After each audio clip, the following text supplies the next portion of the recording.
नमस्कार स्टूडेंट्स, आप सभी का इस बौद्धिक सत्र में हार्दिक स्वागत और अभिनंदन। आज हम नए अध्याय का प्रारंभ करेंगे। यह है भारत के परंपरागत वस्त्र। जैसा कि हम जानते हैं कि भारत प्राचीन काल से ही वस्त्र कला के लिए बहुत प्रसिद्ध रहा है। इसका वर्णन हमारे वेद पुराणों में भी मिलता है। उस समय वस्त्र निर्माण एक महत्वपूर्ण हस्तकला थी। वैदिक काल से ही भारत में रंग बिरंगे सुंदर वस्त्रों का निर्माण होता आया है। यहाँ की वस्त्रकला विश्व प्रसिद्ध थी। एवं राज परिवारों की पोशाकों में सोने चांदी के तारों का प्रयोग किया जाता था। ये वस्त्र उनके वैभव और ऐश्वर्य का प्रतीक होता था।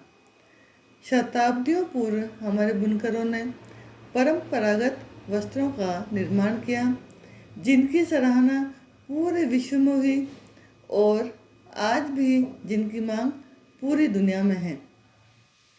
इतिहास और साहित्य इस बात का प्रत्यक्ष प्रमाण है कि भारत में निर्मित वस्त्र बहुत ही महीन, नाजुक और अलंकरण में उच्च कोटि के होते थे। ये सब बातें हजारों वर्ष पुरानी है, जिससे अनुमान लगाया जा सकता है कि भारतीय वस्त्रकला का प्राचीन काल बहुत उन्नत था। विश्व के हर कोने में भारतीय वस्त्रों का निर्यात होता था। विश्व के बाजार में भारतीय वस्त्रों की खपत से कई देशों को ईर्ष्या होने लगी और अनेक देशों ने भारतीय परंपरागत वस्त्रों के आयात पर कानूनी अड़चनें लगा दी थी।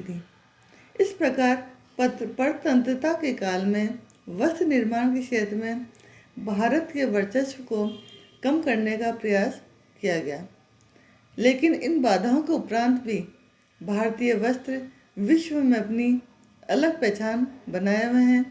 इसमें बुनाईदार वस्त्रों का विशेष महत्व है। यहाँ के निर्मित वस्त्रों का नामकरण स्थान विशेष के आधार पर किया जाता था। अतः जिस स्थान पर जो वस्त्र बनाए जाते थे उसी के नाम से वह वस्त्र जाने जाते थे।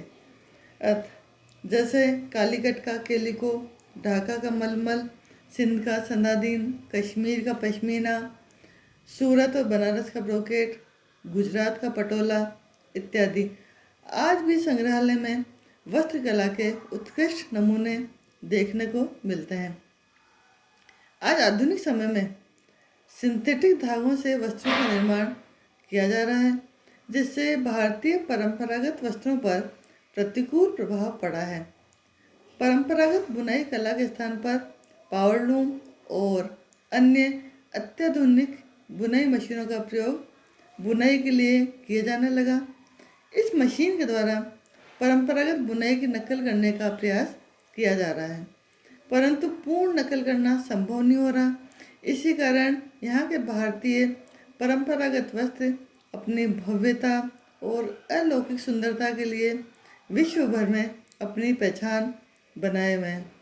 भारत के प्रत्येक राज्य और जिला में कुछ न कुछ प्रमुख बुनाई होती है और कुछ न कुछ विशेष प्रकार के परंपरागत वस्त्र बनते हैं। तो उसी में एक वस्त्र है कालमकारी, जिसका हम अभी अध्ययन करेंगे। कालमकारी जैसा नाम से लग रहा है, इसमें कलम का या पेन जैसी आकृति का उपकरण होता है, उसका प्रयोग रंगाई के लिए या चित्र के लिए करते हैं। यानी कलम की सहायता से छपाई की कला कालमकारी कहलाती है। ये कपड़ों पर पेंटिंग तथा छपाई की एक पुरानी दस्तकारी है। कलमकारी आंध्र प्रदेश में फेमस है। यहाँ के दो गांव जिसमें मुख्य है कालाहस्ती और मछलीपट्टनम, यहाँ पर ये पिछले 3000 वर्ष पूर्व विकसित हुई थी। मछलीपट्टनम कलमकारी को सकल पुष्पीय लताओं, फारसी डिजाइनों से देखकर पहचाना जा सकता है, जो ब्लॉक के द्वारा छापे जाते हैं और इसमें प्राकृतिक वानस्पतिक रंगों का प्रयोग करके परंपरागत श्रम साध्य विधियों से तैयार किए जाते हैं। मछलीपट्टनम इस कला का प्रमुख केंद्र है और यहाँ वनस्पतियों से तैयार किए गए रंगों का उपयोग करके कलमकारी का काम किया जाता है। इस परंपरागत कला के दस्तकार नए स्रोतों तथा रंजन प्रौद्योगिकियों के साथ साथ छपाई की नई विधियों की लंबे समय से मांग कर रहे थे ताकि उनके व्यापार में विविधीकरण हो।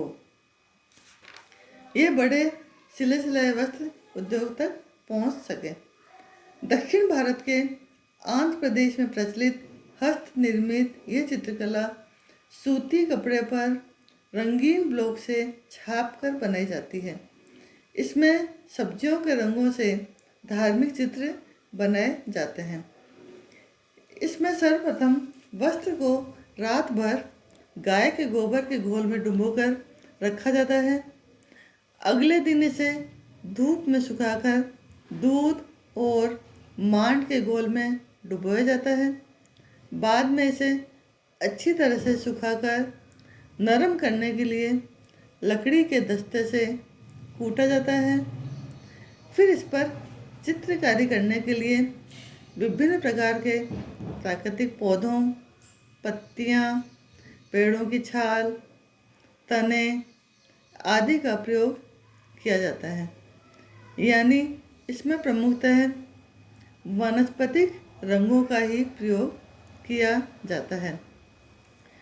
प्रारंभ में कलमकारी तकनीक को सिर्फ मंदिरों की सजावट में ही उपयोग किया जाता था, लेकिन आज के इस आधुनिक युग में फैशन के साथ साथ वस्त्रों पर भी ये कलमकारी बहुतायत देखने को मिलती है।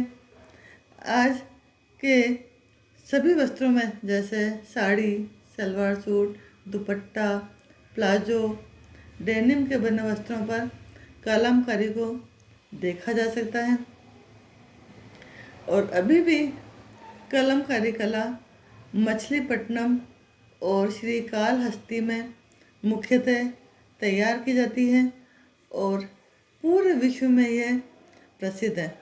और आज भी कलमकारी साड़ियों की बहुतायत डिमांड है क्योंकि इनके अलौकिक दिखने में बहुत अलौकिक लगती है, सुंदर लगती है, इसलिए सभी लोग इसको पसंद करते हैं। इस तरह से कलमकारी आज भी हमारे देश में जीवंत है। धन्यवाद।